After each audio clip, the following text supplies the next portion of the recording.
Перед началом просмотра обязательно поставьте лайк и оставьте свой комментарий. Они нам очень важны.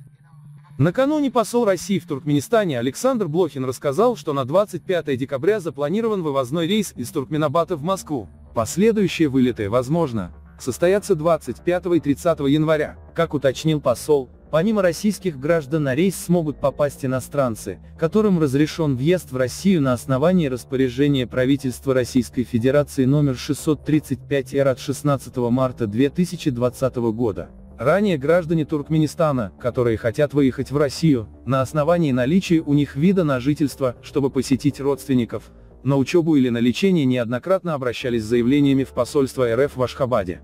Как сообщают корреспонденты «Хроники Туркменистана», последние несколько дней граждан Туркменистана, проживающих в столице и обратившихся в российское представительство с заявлением на вылет, стали приглашать на беседу в туркменскую миграционную службу. Во время разговора сотрудники службы требуют от желающих попасть на эвакуационный рейс объяснить, для чего им нужно вылететь в Россию и предъявить документы, на основании которых они подавали заявление в российское посольство. Двойным российско-туркменским гражданам особых препятствий не ставят, но требуют подробных разъяснений. Только в случае, если туркменская миграционная служба дает свое согласие, гражданин Туркменистана может после этого обратиться в посольство РФ, где составляются списки пассажиров чартерного рейса, который выполнит компания С7. Как обстоят дела в других регионах, а также стоимость билета выяснить пока не удалось.